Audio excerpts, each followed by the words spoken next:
Good evening, everybody. It is Tom Sykes, aka the Royalist here. And here is a thought. King Harry and Queen Meghan. Just imagine that, folks. Yes, well, that slightly alarming prospect is apparently what motivated King Charles to urge William to abandon family helicopter flights. He apparently, according to Robert Jobson's new book, The Windsor Legacy, both the late Queen Elizabeth and Charles pleaded with Prince William to stop flying his entire family via helicopter over fears that a crash could result in King Harry and Queen Meghan ascending the throne. So thank you very much, Ben, for that marvellous graphic illustrating what that alarming prospect might look like. I think it's quite interesting to think about, actually, because we often think of Harry as being quite a peripheral figure because, you know, he's moved himself off to California. He's given out about the institution to such great extent and sort of said that, you know, he doesn't want anything to do with it. And I think we sometimes forget that he is fifth in line to the throne, which means that were the balcony to collapse at Windsor Castle on Trooping of the Colour Day, he would be the king. So I think it's part of the whole dilemma about whether or not Harry and indeed Andrew should actually be formally removed from the line of succession. That's a question for another today. We've got some other exciting news that's going on today. So the Earthshot Prize, Prince William's great casus belli, is taking place in Rio de Janeiro. William is out there. He's been looking magnificent on the stage, but not as magnificent as he was yesterday playing beach volleyball on the beach, looking rather fantastic on Copacabana Beach there, the string bean of a future king, smashing the ball left and right under sunny skies in Copacabana. And the Mail, actually, the Daily Mail, has got some interesting insights into how he manages to keep that wonderful hubba physique, secrets of Prince William's hunkiness. Well, they kind of promised they had the secrets of Prince William's hunkiness, but in the end, it turned out they actually didn't. So actually, in the end, the poor writer has to admit, while not much is known about his current regime, as recently as 2019, that's 6 years ago. Old journalistic trick that. As recently as 2019, when in fact it's over half a decade ago, British rapper Stormzy revealed that he had bumped into William at his gym. Yeah, so he was going to the gym in 2019. And his other health tips, 2 eggs and wholemeal toast with butter for breakfast, and likes apple juice. And I was quite surprised by this. He takes sugar in his tea. So there we are. You can still have sugar in your tea and it'll not do you any harm, and you could end up looking like Prince William.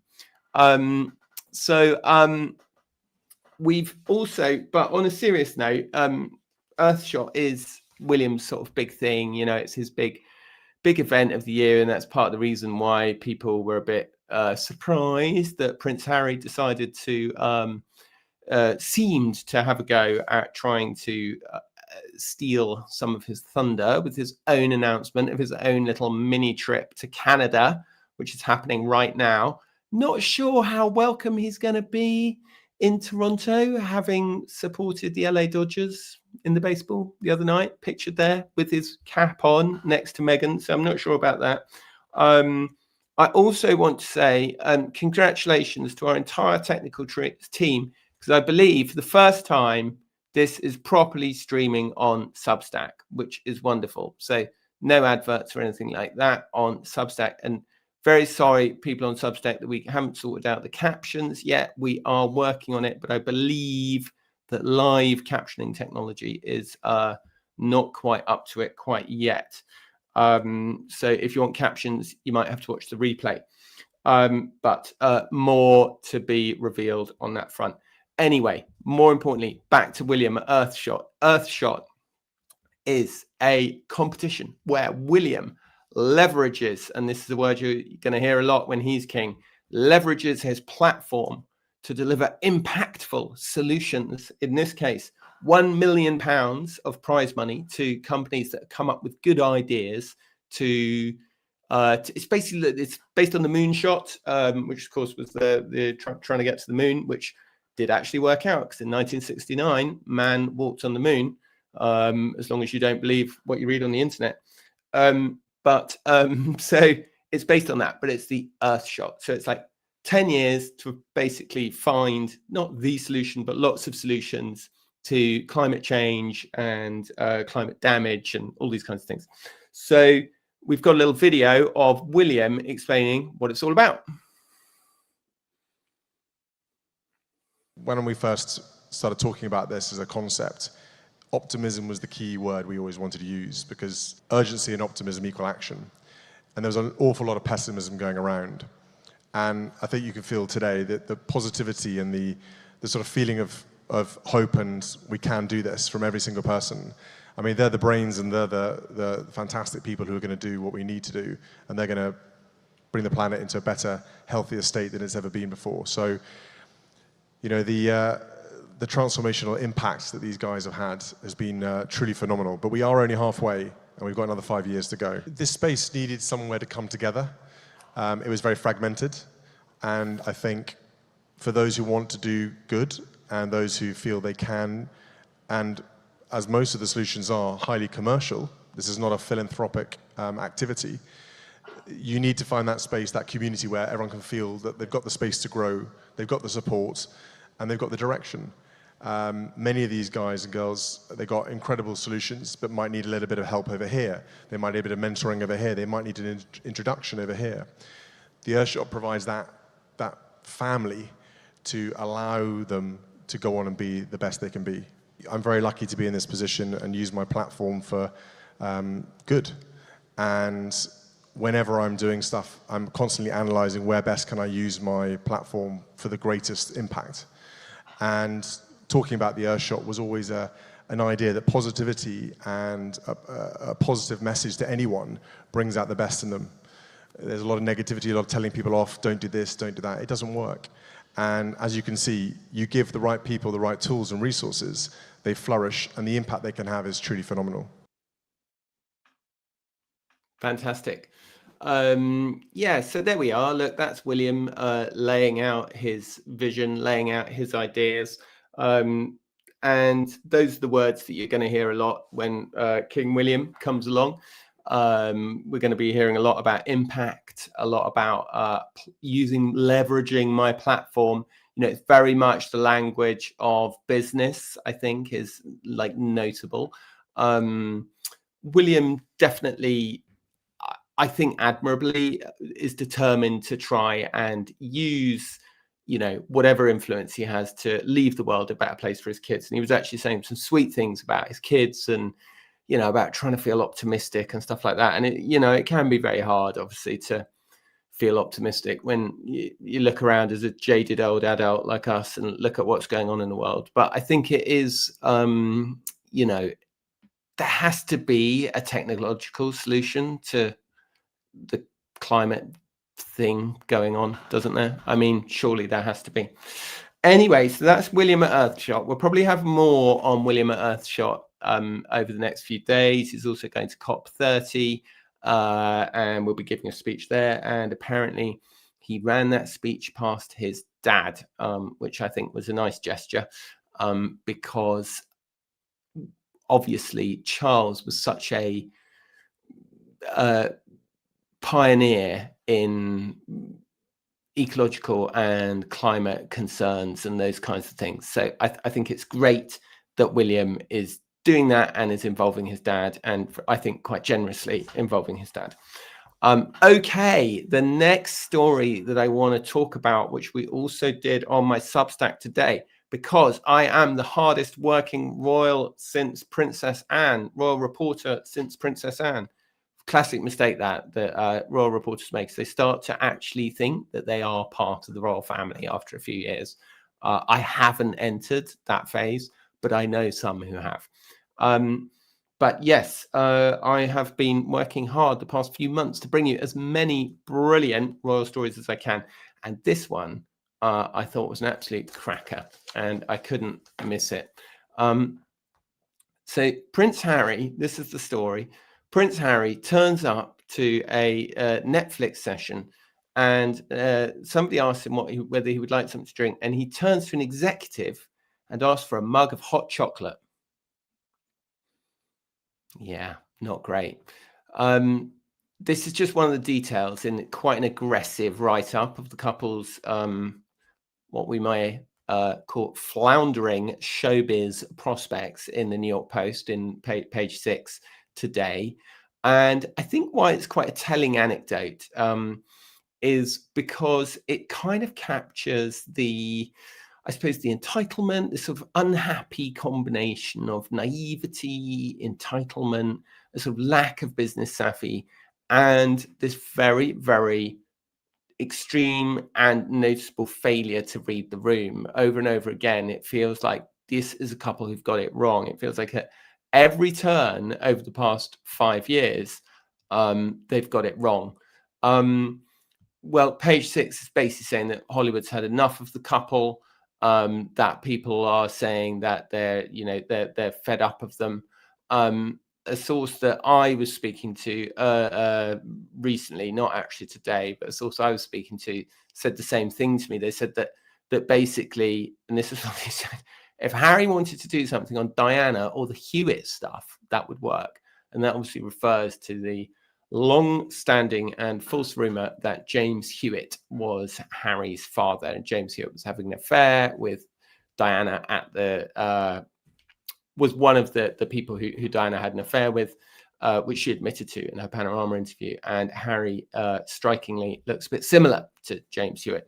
But I do always say to people that James Hewitt looks very similar to Diana's brother, Charles Spencer. So I'm not convinced by it. But the point is that this person was saying to me basically that from the sort of Hollywood business point of view, the only thing anybody's interested in is like the gossip and the scandal and dirt and I think, that's the whole problem that Harry and Meghan have had since they decided to make their first project, really the first project was the Oprah interview. And we've got something on Oprah later because Oprah has endorsed Meghan's jam. I got to say, this is a big, big moment in Montecito. So I think from the moment they did Oprah and kind of sat down and called the royal family a bunch of racists while Prince Philip was on his deathbed, I think they fairly clearly parked their tanks on certain people's lawns and fairly clearly defined what side of the fence they were on. Then they did the Harry and Meghan show for Netflix. It was a massive hit. It's the biggest documentary of all time ever shown on Netflix. But I mean, I think it's all very well to describe it as a documentary, and sure, that's the category that it's in. But like, I don't know, when I was growing up, like a documentary was something about like, I don't know, like how lobsters make their lives under the ocean waves, or the Great Pacific Rift and how that works. It wasn't kind of people sitting down tattling about their family, which is what this is. And for that reason, I've always felt that the Harry and Meghan series was very good. I've always felt that Harry and Meghan series was really, it was like a massive televised newspaper scoop, wasn't it? To me, it was like someone had sold their story to the National Enquirer for millions of pounds, and somebody had made a TV show about it. Like I just felt like it was always a bit of a stretch to describe it as a documentary. And I think they definitely wanted to dress it up that way. But ultimately, it was a kind of ultimate score settling. I mean, not kiss and tell. I can't think of the word, but it was a kind of, it was a kind of revenge. It was a revenge interview, wasn't it? For which they extracted an enormous amount of money, because that was basically what Netflix was buying.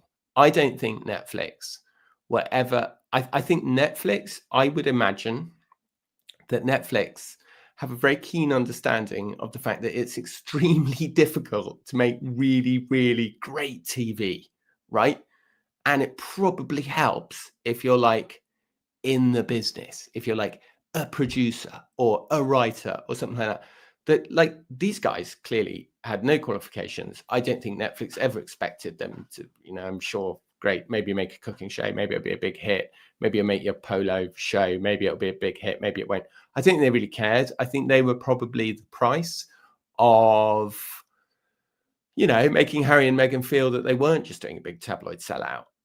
Because Harry and Meghan had made such a big point about it all being about compassion, it all being about, all this uplifting communities and blah, blah, blah. Anyway, back to the story of today.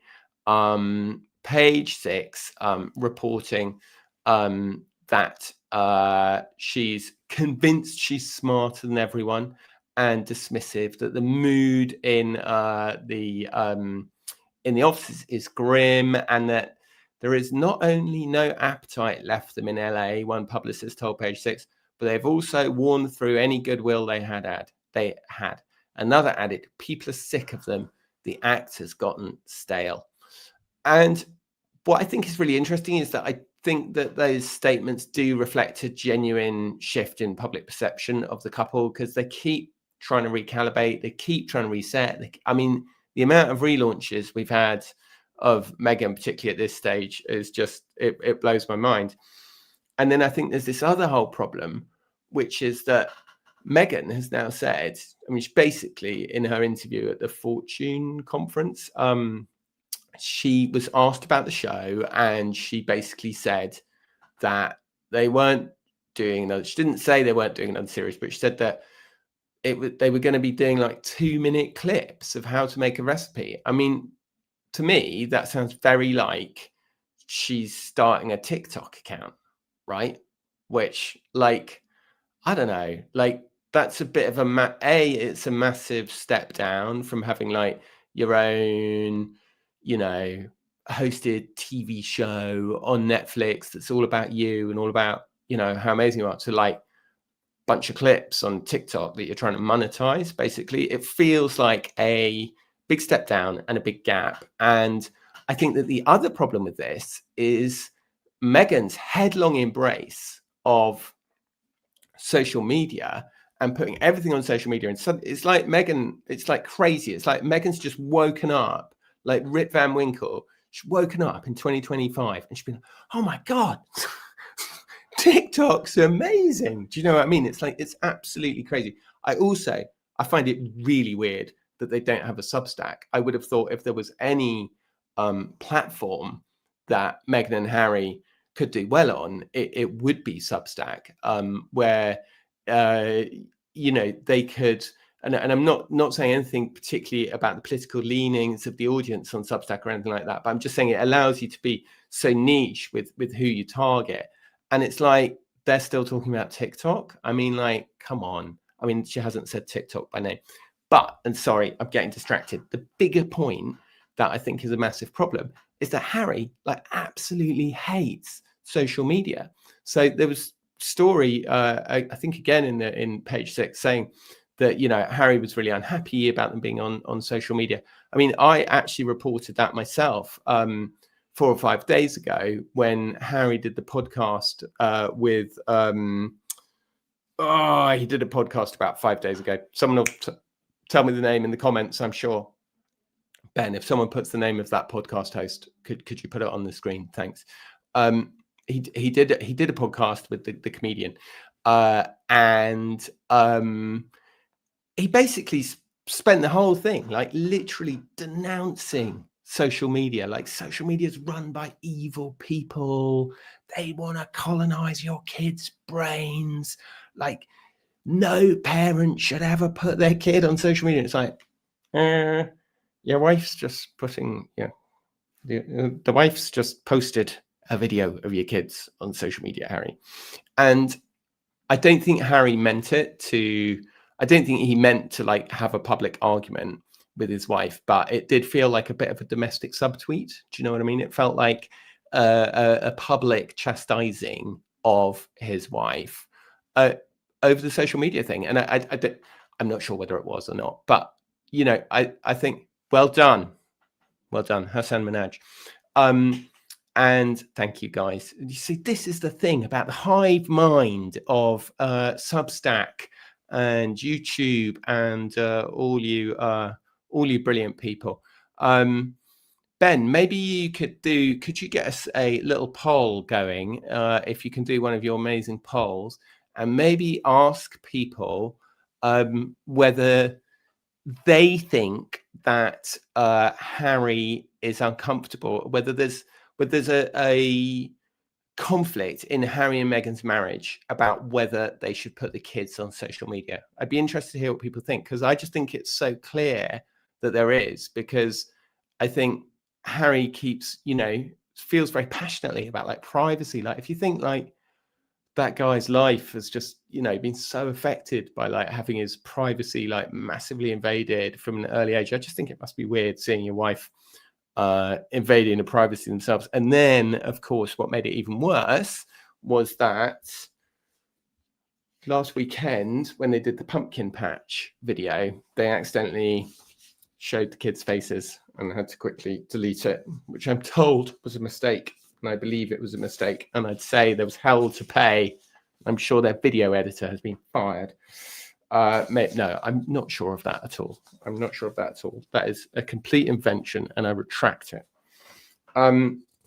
So there were also, I mean, these guys, they just can't stop making moves. Oh, sorry, I was trying to go onto my subject. Oh, this is a nightmare. Okay, don't worry, I've sorted it out. Sorry, I've been thrown off. It was all going so well, and then I hope you're not all suffering with terrible. I was trying to go on my Substack to remind me. I've written so many stories in like the last few days that I actually can't remember which is which, and which was today. Oh yeah. So then the final story that I wanted to talk about today was Oprah. Oprah is back in Team Sussex. I think it's fair to say. Meghan sent out a triumphal email. I could only describe it as triumphal email this morning, which I'd just gone for my afternoon nap. And that's, to be honest, some of you have asked, Tom, how do you keep the work rate going? The answer is the afternoon nap. I don't know if anyone else has an afternoon nap. I love the afternoon nap. It can ideally be about 22 minutes, but today was a long one because I was up early. So I woke up from my afternoon nap, and I try not to check the phone immediately after my afternoon nap, but I sometimes find it hard not to. So I did check my phone immediately after my afternoon nap, and what I read flung me out of bed as if I had had an electric shock running through my body, because this is the email that I and quite a few other people who signed up to asever.com received from Meghan. So Meghan said, "We're honored to be included in the season's quintessential guide to gifting. So much love is poured into each recipe to bring the brightness and warmth of the garden to your home in every season." And she was referring to the fact that Oprah Winfrey had included her in her annual holiday gift guide. And this is what Oprah wrote on oprahdaily.com. "Before my neighbor Meghan started her business, she shared her homemade recipes with us. I love to drizzle it on an English muffin or yogurt or ice cream with this pretty box set. Just add a bow and you're ready to go." Well, I'm delighted for Meghan. Well done. Brilliant. Although now there were some suggestions in the Substack commentary earlier today from people who seemed to know what they were talking about, that this was a fee-based promotion, but then other people said that it wasn't. So I don't know the facts of that. And I certainly do not wish to slander Meghan or Oprah. And I've no reason to doubt the sincerity of Oprah's love of Meghan's jam, which we do know. And I think it's quite authentic because she says she likes to drizzle it. And we do know from the reviews of Meghan's jam. This is a shameful admission, but I have not tasted Meghan's jam yet. Isn't that awful? I mean, I'm going to be in America in December, and I'm looking forward. I have some waiting for me in America, but it's very hard to get jam sent internationally these days. So, but we do know that it was runny, which is why I think that this is authentic, because Oprah likes to drizzle it on an English muffin. Yes, there we are. Signature fruit spread gift set. I mean, I got to say, if someone gave me 3 tiny little pots of jam for Christmas, I'd be bitterly disappointed. But that's just me. Because you see, I'm not even going to get into like how easy it is to make jam. You just get a load of fruit, you boil it up, you throw some sugar, and you stick it in a jar. It's easy. There's nothing special about it. Anyway, that's all I have to say about that. I've just remembered that I have got one more story to talk about. I knew there was something else I had to talk about. Prince Harry, I think I found this weird. So Prince Harry gave this, he's doing this big veterans thing, right? Blah, blah, blah. So he writes this article today. It's called The Bond, the Banter, the Bravery, What It Means to Be British. Okay, that's a super weird topic for Harry to decide to go into. Like literally, he's like, I don't know. Like, I think that the British people who saw him denouncing the institution which defines Britain around the world, and to which he was born, and to which his grandmother devoted her whole life, and he seemed to spend the last couple of years of her life trying to tear down, might dispute whether Harry is a suitable authority to opine on the subject of what it means to be British. But here we are anyway. He did move to the United States 5 years ago, as we know, but he is British, and we know he's British because he recently told a podcaster called Hassan Minhaj that he had no plans to become a US citizen. So he is British. There we are. Look at that. The bond, the banter, the bravery, what it means to be British. But okay, so essentially what this article was about, which I think is a great thing, it's to raise awareness around veterans and the way that veterans are forgotten, can be forgotten, or can more than not really forgotten, can feel left out and can feel excluded because of the experiences that they've been through. And obviously this time of year, up to the 11th of November, is Remembrance Tide. And personally, I don't want to get involved in the politics of whether or not Harry undertook 2 periods of active military service in Afghanistan. That's a fact. He fulfilled genuine frontline combat roles in them. That's a fact. He was a gunner basically in an Apache helicopter. That's a fact. So I don't, if you can't handle that and you think that Harry's got no right to say that he was in the military, I don't know what to tell you. He was in the military. He fought in the front line. It's certainly a great deal more than I've ever done. He also, I think, very foolishly in his memoir said that he'd killed 25 people in his role. So anyway, I thought that maybe not quite such a great message, Harry, when you're very concerned about your security, to go around boasting about how many members of the Taliban you've killed. And literally one of the account, I mean, it's just coming back to me now. I mean, it's so crazy. In the book, it like talks about chasing this guy on a moped and trying to kill him, and it's like, dude, you're in like a $50 million helicopter. You would anyway, whatever. But the point, back to this story, he says that so he's talking about basically how much he misses Britain. And I just found it like absolutely surreal. Like the guy has like, I don't know, just like his media strategy is so weird. Like you would have thought that if you want to keep the focus on Remembrance Day, the one thing not to talk about if you're Prince Harry is how much you miss Britain and the crack of leather on willow and warm beer. I mean, I know that was John Major, wasn't it? But there was a bit of John Major in it, actually. So this is what he says. Currently, I may live in the United States, which is, again, like a notably tepid endorsement of his life. And it's not, I have moved to the United States. I have established my family in the United States. I am living in the United States and I love it very much. It's like, currently, I may live in the United States. Britain is and always will be the country I proudly served and fought for. The banter of the mess, the clubhouse, the pub, the stands, by that I mean he means football stands, ridiculous as it sounds, these are the things that make us British. I make no apology for it. I love it.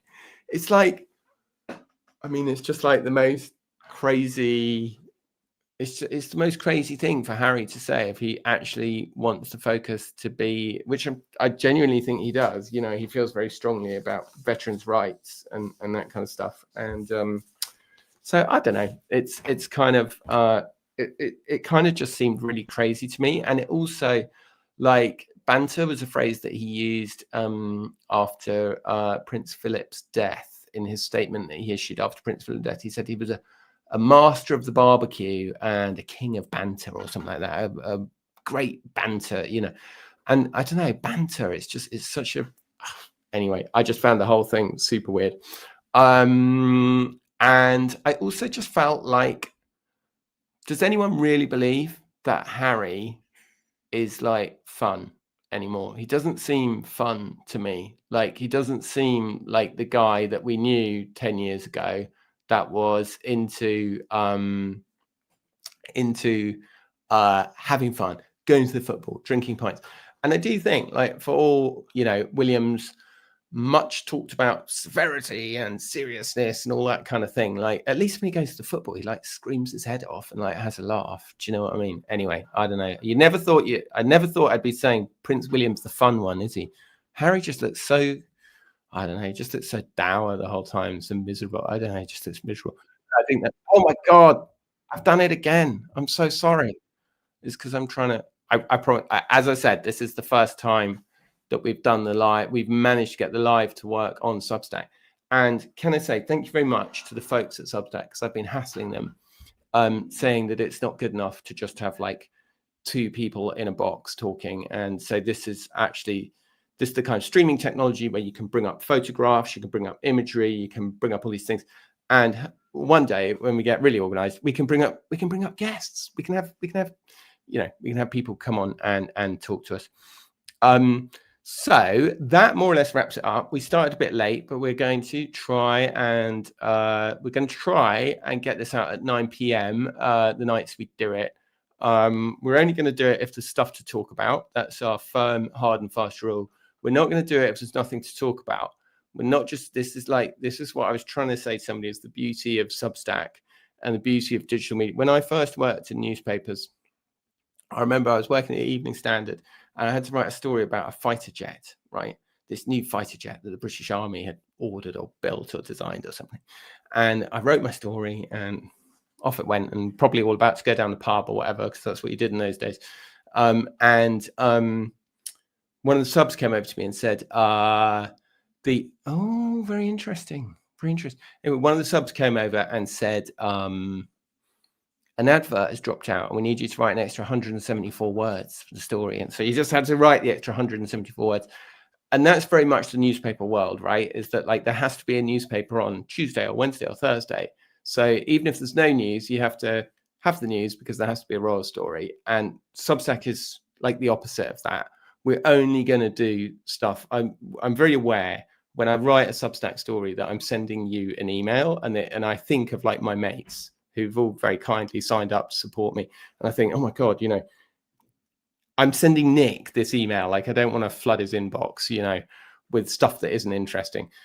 When there is good stories, you know, I'll happily do 4-5 stories a day if I think they're good. And I do keep an eye on like the stats and the open rates and that kind of stuff. And I can see that generally, weirdly, as the stories go on in the day, if they're good, actually more people open them at the end of the day rather than less people going, oh God, Sykes again. I'm sure there are some people who think, Sykes again.